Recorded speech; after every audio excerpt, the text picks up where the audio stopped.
ሀገርን ከድንቁርና የታደገች ቤተክርስቲያን ልጆቿ እየታረዱ እየተገደለች ዛሬም እምትበዛ ቤተክርስቲያን ሰላምን እየሰበከች ባንዲራዋ በአደባባይ እየተቃጠለ ካህናት ዲያቆናት እየታረዱባት ዛሬም ሰላምን የምትሰብክ ቅድስት ቤተክርስቲያን መናፍቁም ኦርቶዶክስን ለማጥፋት ይሰራል። አህዛቡም ኦርቶዶክስን ለማጥፋት ይሰራል። ካቶሊኩም ኦርቶዶክስን ለማጥፋት ይሰራል። መንግስትም ኦርቶዶክስን ለማጥፋት ይሰራል። ፖለቲከኛው ኦርቶዶክስን ለማጥፋት ይሰራል። ቋንቋው ኦርቶዶክስን ለማጥፋት ይሰራል።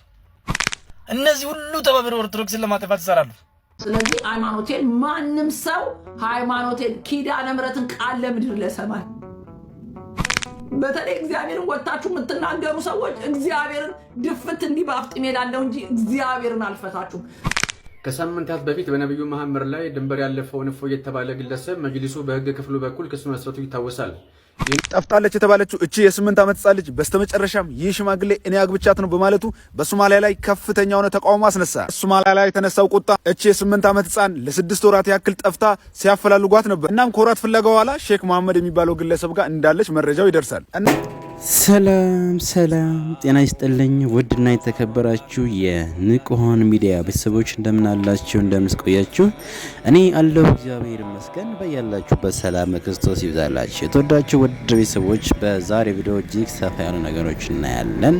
ይቺ ናት ቤተክርስቲያን በሚል መሪ ቃል ወጣቶች ባለማተቦች ድምጻቸውን እያሰሙ ነው ያሉት። እንዲሁም የእፎይ ጉዳይ እንቅልፍ ነስቷቸዋል፣ ድጋሚ ክስ መስርተዋል። ሁሉንም በየተራ የማስደምጣችሁ ይሆናል። በመጀመሪያ ግን አንድ ዜማ ላስደምጣቸውና ከፊታችን መድኃኔዓለም ነው፣ የመድኃኔዓለም ወረብ ነው። እሱን ሰምተን ወደ ፕሮግራማችን እንሄዳለን። ሁላችሁም ቪዲዮን ላይክ እና ሼር በማድረግ ጀምሩት። ተከታተሉ።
በእውነት ቃልዎት ያሰማል። ልደታችን የአገልግሎት ዘመንሽ ከፍ ረዘም ይበልን። እውነት እላችኋለሁ 3 ማራ ጊዜም ደጋግሜ ብሰማው ራሱ አልጠገብኩትም። እውነት እላችኋለሁ ደግማችሁ መስማት ከፈለጋችሁ እንደገና ወደ ኋላ መልሳችሁ ደግማችሁ ማዳመጥ ትችላላችሁ ማለት ነው። ግን ወደ ቀጣይ ቪዲዮ እንሄዳለን። አሁን ይህንን አሳዛኝ ክስተት ሳታዩ አትቀሩም። እጅግ በጣም የሚያሳዝን ቪዲዮ ነው። ሁላችሁም ይህን ቪዲዮ ተከታተላችሁ ተመለሱ። ይህ ቪዲዮ በማህበራዊ ሚዲያ ላይ ሲዘዋወር አይቼው ነው። ከዚህ ቪዲዮ ጀርባ ደግሞ እጅግ በጣም አደገኛ የሆነ መናፍስት አሰራር አለና ለብዙዎቻችሁ ይጠቅማቸዋል ብዬ ስላሰብኩኝ ከዚህ ቪዲዮ ጀርባ ያለው የመንፈስ አሰራር በጥቂት ደቂቃ ላስረዳችሁ መጥቻለሁ። ቪዲዮን ተከታተሉ። ምን እንደተፈጠረ ምናልባት ያላወቃችሁ ሰዎች ካላችሁ እዩ፣ ተመልከቱ።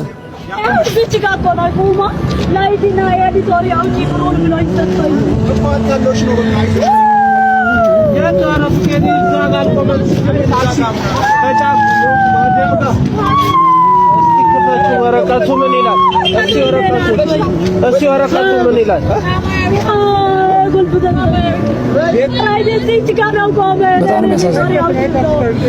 እስኪ ወረቀቱን ክፈችው።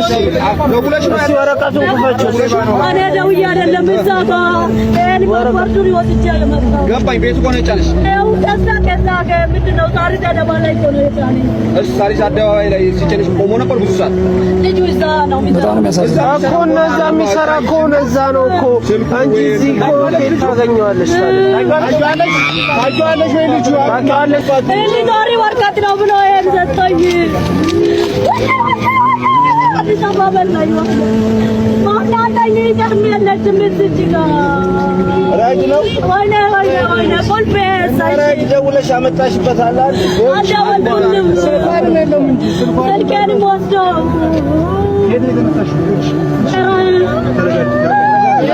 ከሳሪስ ነው የተነሳችው እኮ አለች።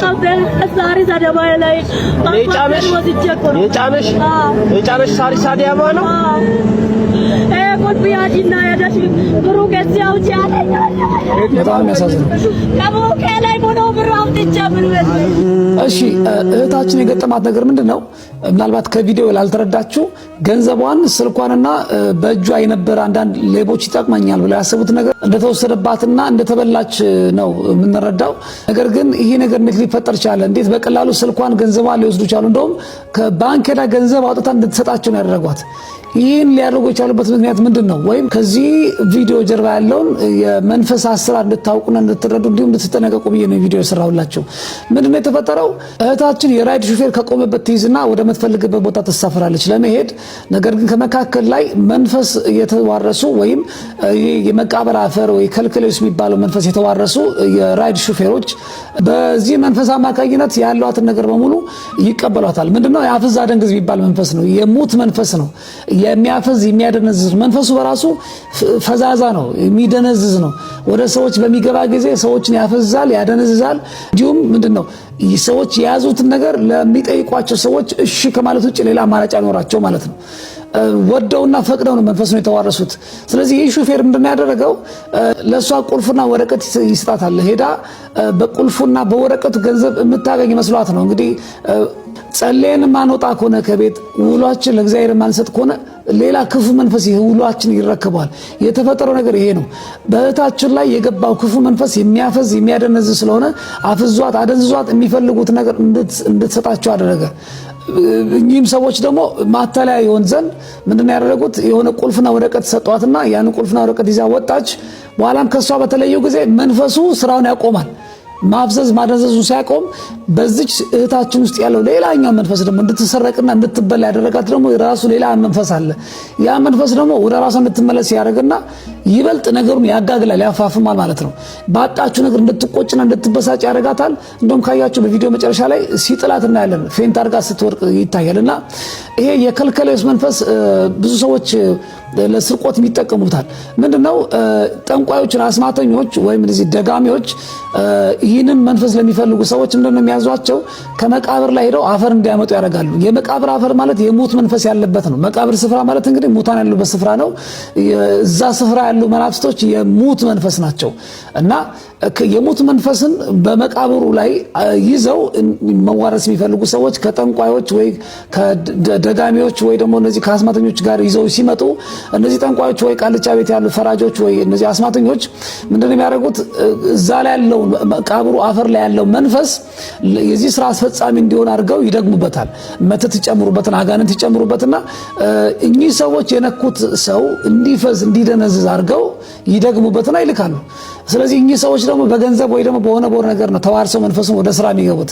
እንደ ስራ ነው የሚቆጥሩት። እንግዲህ አስቡት፣ አጋንንትን ተዋርሶ በአጋንንት ኃይል የሰውን ላብ የምስኪኖችን ንብረት ገንዘብ መስረቅና መስለብ፣ ሄዶ ድራፍት ለመጠጣት ጫት ለመቃም በኪሎ ጫት መዝኖ ለመቃም እንዲሁም ሌላ ተጨማሪ ወንጀል ለመስራት እንዲጠቅማቸው ነው እንዲህ አይነት ነገር የሚያደርጉት። ቀጥሎ ምንድነው? ወደ ነኩት ሰው በቀጥታ ነው መንፈሱ የሚገባው። መንፈሱ በቀጥታ ዘሙ ብሎ ይገባል። በተለይ ያ ሰው የማይሰግድ የማይጸልይ ከሆነ ውሎውን፣ አካላቱን፣ መንገዱን ሁሉ ለእግዚአብሔር ያልሰጠ ከሆነ በቀጥታ መንፈሱ ገብቶ ይቆጣጠረዋል ማለት ነው። ቀደም ሲል እህታችን ላይ እንዳስተዋላችሁት ይገባና በቀጥታ ሰውየውን ይቆጣጠረዋል። እነዛ ሰዎች ያ ሰው እንዲያደርግ የሚፈልጉት ነገር ነው ያ መንፈስ የሚያደርገው። ስለዚህ እህታችን ለዚህ ነው እነሱ የሚፈልጉት ነገር እንድታደርግ ያስገደዳት በውስጥ በኩል የገባው አዲሱ መንፈስ። ኦኬ ሰዎችን የመቆጣጠር አቅም አላቸው መናፍስቶች። ተቆጣጠሯት። እነሱ የሚፈልጉት ነገር ሰጣቻቸው። ከነሱ ብትለይ ደግሞ የሆነ ነገር ሰጧት፣ ቁልፍና ወረቀት። ያን ቁልፍና ወረቀት ይዛ ወጣች። በኋላም እነሱ ከተለዩዋት በኋላ ወደ ራሷ ስትመለስ መሰረቋን አየች። ስለዚህ ከነዚህ አይነቱ የመዘረፍ አደጋ ለመዳን ምንድነው ማድረግ ያለባችሁ? ጠዋት ማለዳ ከቤታችሁ ስትወጡ በጸሎት ስፍራችሁ ጸሎት አድርጋችሁ ሰግዳችሁ ውላችሁ ለእግዚአብሔር ሰጥታችሁ እግዚአብሔርን አስቀድማችሁ መውጣት አለባችሁ። ይህን በምታደርጉ ሰዓት እርኩሳ መናፍስት በዙሪያችን ያሉ እርኩሳ መናፍስት እንድንሰረቅ አይጋብዙንም። ክፉ መንፈስም ወደኛ ገብቶ ሊቆጣጠረን አይችልም። ምክንያቱም መንፈስ ቅዱስ ጰራቅሊጦስ የሚያነቃቃ ነው። ነገሮች ላይ አስተውሎታችን ከፍ ያደርጋል። ይሄ እርኩስ መንፈስ ያደነዝዘናል፣ ኦኬ ያፈዘናል፣ እንድንበላ ነው ያደርገን። መንፈስ ቅዱስ ግን ምንድነው የሚያደርገው? ያነቃቃናል ማለት ነው። ነገሮችን በማስተዋል እንድንመለከት ያደርገናል። የምንሰረቅበት እድልና አጋጣሚ ይዘጋል፣ ያግዘናል ማለት ነው። የአምላካችን እግዚአብሔር በእውነት ከነዚህ አይነቱ የመሰረቅና የመዘረፍ አደጋ ከአፍዛ ደንገዝ መንፈስ ይሰውረን። ጠዋት ከማለዳ ስንወጣ ከቤታችን ጸልየን መውጣት አለብን። ይህን መልእክት ለማስተላለፍ ነው የመጣሁት። ሰላም እግዚአብሔር ከሁላችን ጋር ይሁን። እጅግ የሚያሳዝን ነገር ነው እህታችን ላይ የገጠማት ያለው ነገር።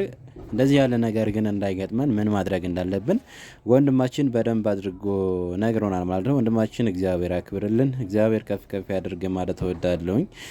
ነገር ግን ሁላችሁም ልክ ወንድማችን እንዳለው ሁልጊዜም ጠዋት ስንነሳ እግዚአብሔርን አመስግነን ብንሄድ ለማንኛውም ለውሏችን ሁሉ መልካም ይሆናል። እግዚአብሔር ከፊታችን ሲቀርብ ነገሮች ሁሉ ከፊታችን ይስተካከሉልናል ማለት ነው። ሁላችንም ጠዋት ስንነሳ መጸለያችንን አንዘንጋ ማለት ወዳለሁ በዚህ አጋጣሚ ነው። ጠፍታለች የተባለችው እቺ የ8 ዓመት ሕፃን ልጅ በስተመጨረሻም ይህ ሽማግሌ እኔ አግብቻት ነው በማለቱ በሶማሊያ ላይ ከፍተኛ የሆነ ተቃውሞ አስነሳ። ሶማሊያ ላይ የተነሳው ቁጣ እቺ የ8 ዓመት ሕፃን ለ6 ወራት ያክል ጠፍታ ሲያፈላልጓት ነበር። እናም ከወራት ፍለጋ በኋላ ሼክ መሐመድ የሚባለው ግለሰብ ጋር እንዳለች መረጃው ይደርሳል። እናም ሼክ መሐመድ ምንድነው የሚለው? ልጅቷ ነገ ያመጣች ወይም ነገ ያለችው ቁርአን እያስጠናት ወይም ደግሞ ቁርአን እያስተማርኳት ነው ብሎ ነው የሚመልሰው። ነገር ግን ሼክ መሐመድ ላይ ጥያቄ ሲበዛ አባቷ ፈቅዶልኝ እንዲሁ ደግሞ ዘመዷ እችን ሕፃን ልጅ እኔ ጋር አንጥታ አስቀምጣ ነው እኔ ያገባሁት ብሎ ነው የተናገረው። ሼክ መሐመድም ለቢቢሲ እንደተናገረው እችን የ8 ዓመት ሕፃን ልጅ ያገባሁት የእምነት ስርዓታችን ስለሚፈቅድ ነው። እንግዲህ ይህን ክስተት ቢቢሲን ጨምሮ የተለያዩ ሚዲያዎች አፕሪል 1 ቀን ጀምሮ እየዘገቡ ነው የሚገኙት። በዚህ ግለሰብ ድርጊት ላይ የእናንተ ሀሳብ ምንድን ነው? ኮመንት ላይ ጻፉልኝ። እሺ የተወደዳችሁ ውድ ቤተሰቦች በዚህ መረጃ ላይ በዚህ ጉዳይ ላይ ምን ሀሳብ አላችሁ? የራሳችሁን ሀሳብ ኮመንት ላይ የምታስቀምጡልኝ ይሆናል። ነገር ግን እንደኔ አስተያየት ይህ ሰውዬ ምንም አይነት ጥፋት የለበትም። ለምን መሰላችሁ? ይፈቅዳል፣ ስለሚፈቅድ ይሄን ያደረገው።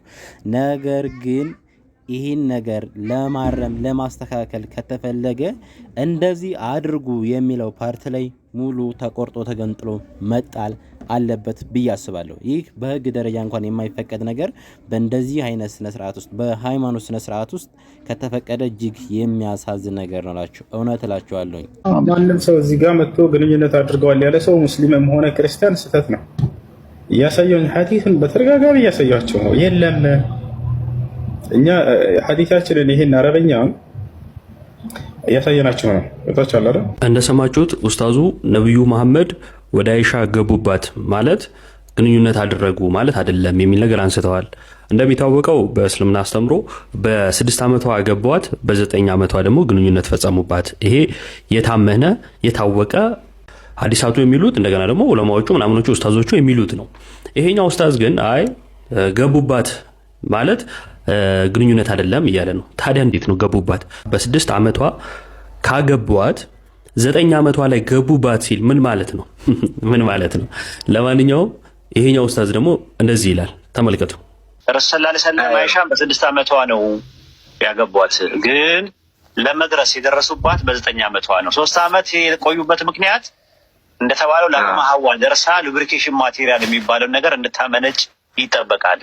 ስለዚህ ጥያቄያችን ምንድነው? የትኛው ኡስታዝ ነው ልክ ሙስሊሞች እንድትመልሱልን የምንፈልገው የትኛው ኡስታዝ ነው በ9 ዓመቷ ግንኙነት ፈጸሙባት የሚለው ወይስ አልፈጸሙባትም የሚለው? ማረጋገጫችሁስ ምንድን ነው? ቀደም ሲል ያስደመጥኳችሁ መረጃ ለዚህ ትልቅዬ መልስ ይሰጣችኋል ብዬ አስባለሁኝ። ልክ መጀመሪያ እንደሰማችሁት ነኛ የመጀመሪያ ያስደመጥኳችሁ ቪዲዮ ላይ አሁን በዚህ ሰዓት ከፍተኛ ተቃውሞ እየደረሰባቸው ነው ያለው። ለምን ይፈቅዳል ብለው ያችን ህፃን ላይ አግተው ለራሳቸው ስላደረጉ ማለት ነው። ነገር ግን እዚህ ጋር ራሱ እርስ በርሳቸው የማይግባቡ ቪዲዮ ላይ ሁለተኛው ቪዲዮ ላይ አይተናል ማለት ነው። ሙሉ በሙሉ አሁን እንደሚፈቅድ መጽሐፉ ላይ የተጻፈ ነገር ስለሆነ ያለው አማራጭ ነገር የማትፈልጉ ከሆነ ልክ እኔ እንዳልኳችሁ አውጣችሁ ኢምፓርት ቆርጣችሁ ማንደድ አለባችሁ፣ ማጥፋት አለባችሁ ማለት ነው። ስለዚህ ይሄ በግ ደረጃ እንኳን የማይፈቀድ ነገር ስለሆነ እንደዚህ ያለውን ነገር በጣም የምታዝኑበት ከሆነ አጥፉት ማለት ነው። ሃይማኖታችሁን ፈትሹ ማለት ነው። ከሳምንታት በፊት በነብዩ መሐመድ ላይ ድንበር ያለፈው እፎይ የተባለ ግለሰብ መጅሊሱ በህግ ክፍሉ በኩል ክስ መስረቱ ይታወሳል። ይህንን ጉዳይ አስመልክቶ የሙስሊሞች ድምጽ የሆነው ሀሩን ሚዲያ የክሱን ሂደት ምን ላይ ደረሰ የሚለውን ጠይቋል ሲል ሀሩን ሚዲያ ይህንን መረጃ አጋርቷል።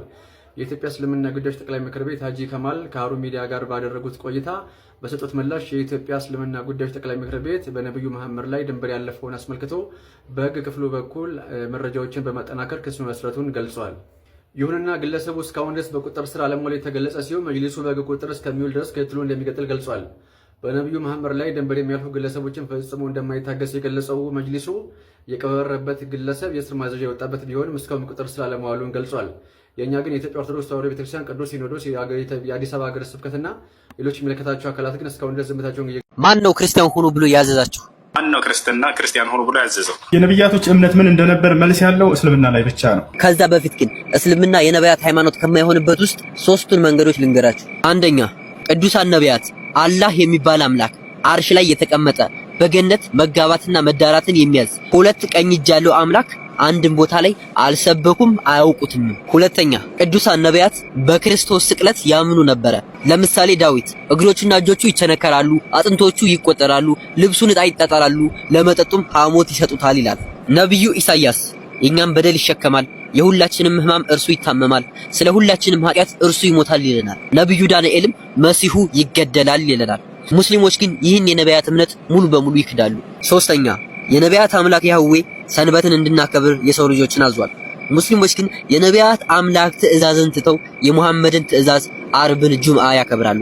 በእነዚህና በብዙ ምክንያት እስልምና የነቢያት ሃይማኖት ሊሆን አይችልም። ሲቀጥል ክርስቲያን ሁኑ ተብላችሁ ታዛችኋል ወይ ካላችሁን፣ አዎን ታዘናል። የክርስቶስ ደቀ መዛሙርት የሆኑት ሐዋርያት በአንጾኪያ ቤተክርስቲያን ሲያስተምሩ የክርስቶስ ተከታይ ደቀ መዛሙርት ስለሆኑ ክርስቲያን ተባሉ ይለናል። አሁን የክርስቶስ ደቀ መዛሙርት ናቸው ክርስቲያን የሆኑት። ስለዚህ ክርስቲያን ማለት የተጠመቀ የክርስቶስ ደቀ መዛሙርት ነው። የክርስቶስ ደቀ መዛሙርት የሆነው ቅዱስ ጳውሎስ በሚያስተምርበት ሰዓት ንጉሥ አቅሪጳ ጳውሎስን ክርስቲያን ልታደርገኝ ትወዳለህ አለ። ከዚህም ቅዱስ ጳውሎስ ክርስቲያን እንደሆነና ክርስትናን እንደሰበከ እንረዳለን። ሌላም ቅዱስ ጴጥሮስ ክርስቲያን የሆነ ግን መከራን ቢቀበል ክርስቲያን ለሚለው ስም እግዚአብሔርን ያመስግን እንጂ አይፈርበት ይለናል። ክርስቲያን የሚለው ስም የክብርና የደቀ መዛሙርት እንደሆነም ይሰብክልናል። ሌላም ክርስቲያን የሆኑትን ደቀ መዛሙርት ክርስቶስ አሕዛብን ወይም የኔ ደቀ መዛሙርት ክርስቲያን ያልሆኑትን በአብ በወልድ በመንፈስ ቅዱስ ስም እያጠመቃችሁ ደቀ መዛሙርቴ ክርስቲያን አድርጓቸው ይለናል። ሙስሊሞችም ክርስቲያኖችም በተለይ ክርስቲያን ወገኖቻችን ሁላችሁም እነኚህን እፎዮችን ያሉበትን በመጠቆም የምታውቋቸው ሰዎች በመጀመሪያ ደረጃ ይህን ቪዲዮ የሰራው ሰው ምንም ያልተማርክ መሀይም መሆንን ነው ያሳየኸኝ። የትም ኢንቦክስ ምናምን አያስፈልገውም። ማንበብና የተማርክ ብትሆን ኖሮ ሰሜን አንብበው የት እንዳለው አድራሻዬን ታውቅ ነበረ። ዙሪያ ጥምጥም መሆን አያስፈልግም። አሁንም ሰሜን አንብበ ያለሁበትን አድራሻ ማወቅ ትችላለህ። ያው ዝም ስንላችሁ በጣም ወጥ እየረገጣችሁ ነው። ስለዚህ ብንከባበር መልካም ነው። መከባበር ካልቻልን ያው እናንተ የምታደርጉትን እኛ ማድረግ ስለምንችል ባትፈታተኑን መልካም ነው። 99.9% ኦርቶዶክስ አንገቷን ለሃይማኖቷ ትሰጣለች። 100% ባልልም ስለማይባል ስለዚህ ሃይማኖቴን ማንም ሰው ሃይማኖቴን ኪዳነ ምሕረትን ቃል ለምድር ለሰማይ በተለይ እግዚአብሔርን ወጣችሁ የምትናገሩ ሰዎች እግዚአብሔርን ድፍት እንዲህ ባፍጥሜ እላለሁ እንጂ እግዚአብሔርን አልፈታችሁም። እስከዛሬ ዮኒ ማኛ አልተናገረም፣ እፎይ መይ ተናገረ። እመቤቴ ምስክሬ ናት። እግዚአብሔር አምላክን ስትናገሩ አንዳችሁ ባገኛችሁ ሮማን እንዲህ ባለጌ ናት እስከምትሉ ድረስ አስቀይማችኋለሁ። እግዚአብሔር ምስክሬ ነው፣ አስቀይማችኋለሁ። በፍጹም ይሄንን የምቀበል ሴት አይደለሁም። ሃይማኖቴ ማንንም አከብራለሁ። ነገር ግን አልፋችሁ ተርፋችሁ በማላለብኝነት ማንም አይነካኝም ብለው ወጥተህ እግዚአብሔር አምላክን አፋችሁን ከፍታችሁ ኢትዮጵያ ምድር ላይ ብትናገሩ እድሜ ልኬን ለምን ሳልገባ አልቀርም? ደግሞ አልፈራም፣ እገባለሁ። አንድህን አልፈታህም። እንከባበርና ኢትዮጵያ ውስጥ ተከባብረን እንኖር። በፍጹም እኔ የደረሰኝ ከዚህ በፊት ቢደርሰኝ እንደዚህ ተዳፍራችሁ መሆኑን አላቅም ነበር። እንከባበር። ማንም ይሄው ኢትዮጵያ ውስጥ ፍሪ ነው። አሏለውን ይዘ እንደፈለክ ስበክ። አንድ ኦርቶዶክስ ሲለምን አናይም። እናንተ ግን ውጡና ጴንጤ ሙስሊምም ያው ተከፍቶላችኋል እንደፈለጋችሁ በሉ። እኛን አትንኩን ያለው አልነካናችሁ። ውጡ፣ እንደፈለጋችሁ ተናገሩ። ኢትዮጵያ ላይ መብታችሁ ነው። የሚሰማችሁ ካገኛችሁ ግን እኛን አትንኩን። ሊባስ አለውን አትንኩን። ሁላችሁም ሃይማኖት ሲጎልባችሁ ዞራችሁ የምትመጡት እኛ ጋር ነው። ምን እናርጋችሁ? እኛ እኮ ተከባብረን እንኑር። አንድ ቀን እስቲ ኦርቶዶክስ አትነካ እላፊ ይሄ መጥቶ ሙስሊምን ተናገረ፣ ይሄ መጥቶ ኦርቶዶክስን አስቀየመ፣ ጴንጤን አስቀየመ የምትሉት አንድ አምጡ። መድኃኒዓለምን አታገኙ። በጣም ሰው አክብሮ ተከባብሮ ተከብረን የምንኖር ህዝቦች ነን ሳንናካ። ግን ለምንድን ነው ኦርቶዶክስ ልጆች የሌሏት መሰላችሁ ወይ? አለን። ተውን፣ ተከባብረን እንኑር ብለን ነው። መናገር በጣም ቀላል ነው። ታው ተከባብረን እንኑር አትንኩን ነው እንጂ እኛ ሰው ነክተን አናቅ። ስትነኩን ስንነክ የኛ አንድ ቃል እንደ እሳት ይለበለባል እስከምትሉ ትወጣላችሁ። አንድ ቃል ልንናገር እናንተ ዝንተ ዓለም ስትሰድቡ ኖራችሁ አንድ የኛ ጎበዝ ሲመጣ ይላችኋል። አንድ ቃል ተውን ነው።